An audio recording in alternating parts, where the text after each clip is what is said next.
Indian summer, beautiful day. Michael Patrick Shields, radio stations across the state of Michigan, worldwide at mibigshow.com.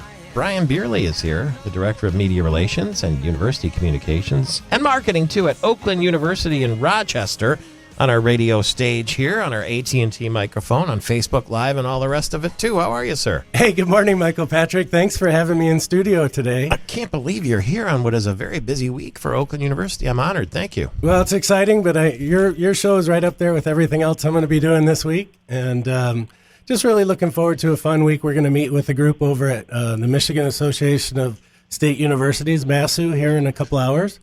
And then go back and get ready for the debate, which is probably what you're going to talk about today. Yeah. Now, the debate, you said you've gotten lots and lots of credentials requests.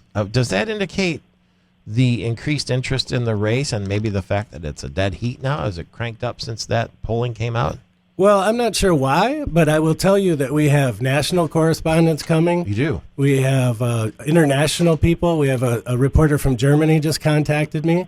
And she'll be in town. And we've got everything all the way to Lake Orion High School has their morning radio show. That's cute. And they'd like to come and do it as well. Will anybody be in the room when the debate happens, or are they on their own? No, it's no a audience? closed debate, no audience. Okay. I think Scripps Media would like you to watch it or, listen to it on many of the stations that are carrying it.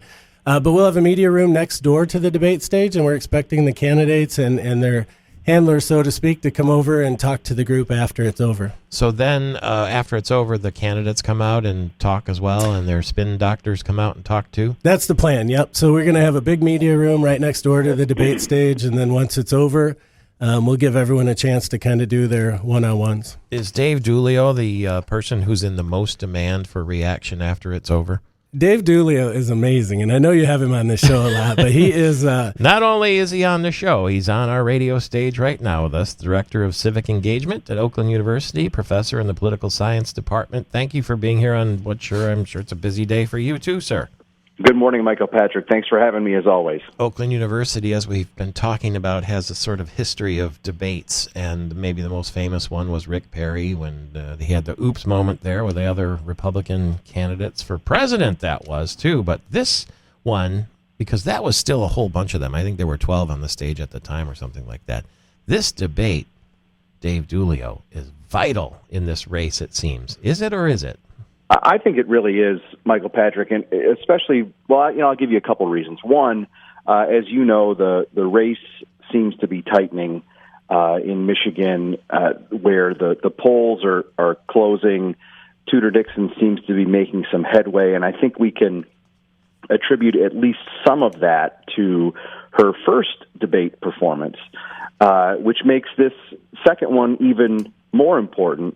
But the second reason I would say that it's critical is that this is the first one and the only one that's going to be broadcast in Southeast Michigan, where roughly 50% of the vote will be cast.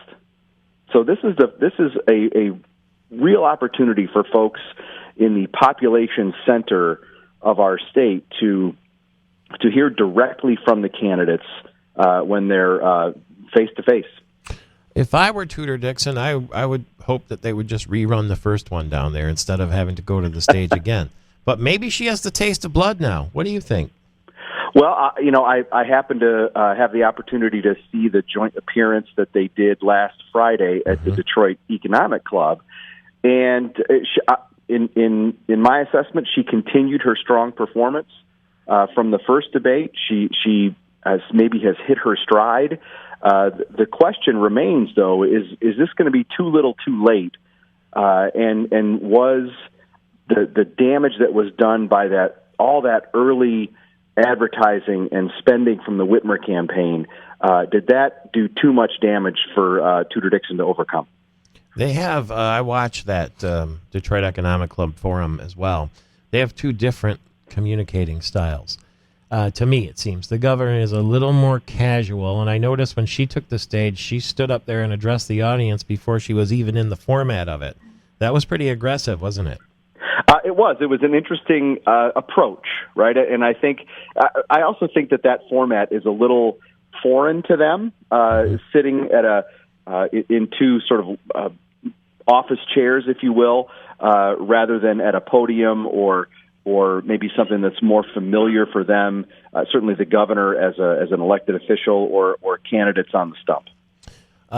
Brian and Dave Dulio, Oakland University, Brian Beerley Communications, do you know what the sort of requests and rules and stipulations for this debate were from each of the campaigns? Yeah, we saw. Hey, good morning, by the way, Professor Dulio. It's good to talk to you, and certainly he's also at the top of my speed dial. I was just thinking about this, Michael Patrick. I've got my parents, and then I've got Dave Dulio. Those are my top two people that I'm in touch with all Excellent. the time. But yeah, no, we've been in touch. Channel 7 has been kind of working through all of the details with both of the camps, and there's some pretty stringent.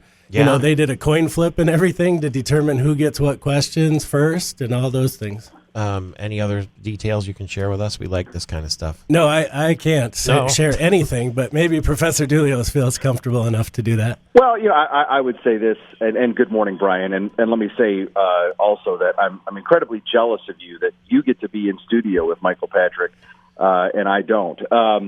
It's not all that. No, this is an amazing studio. I can't believe, I've been in dozens of radio stations in my lifetime, and this is a beautiful setup. We're in the shadow of the Capitol building. Yeah.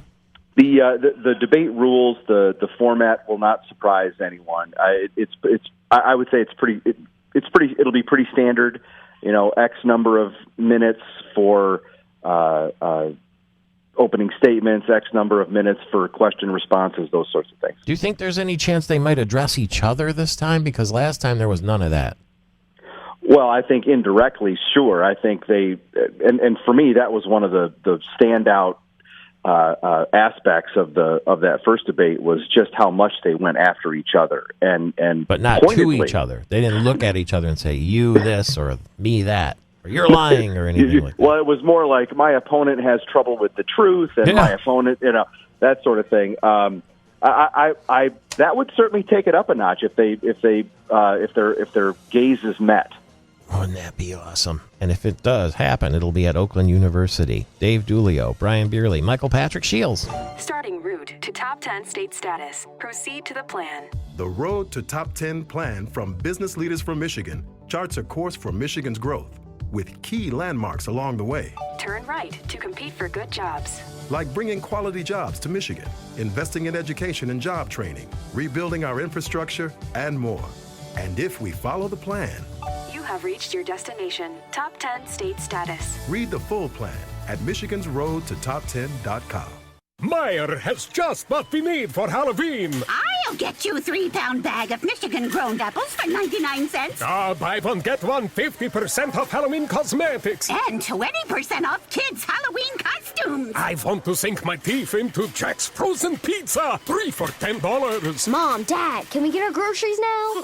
Discover something spooky and get more for your money with the same low Meyer prices, no matter how you shop, in-store or online. Exclusions apply. See all the deals in the Meyer app. To protect the little things that are vital to our future, we need big ideas, like DTE's Clean Vision. Clean Vision is about more than our doubling wind and solar in just 2 years. It means a future with cleaner energy, a cleaner environment, and clearly better tomorrows for generations to come. It's a big transformation for all the little things, because little things really matter. DTE. The DNR is on a mission to protect forests for a lifetime and generations to come. How? With forest management practices that contribute to clean water, help new forests grow after cutting, and allow all kinds of plants and animals to thrive. Why? Because healthy forests can slow climate change by absorbing carbon, and because sustainable forestry preserves the health and beauty of our state and improves our future. Learn more at michigan.gov/forests for a lifetime.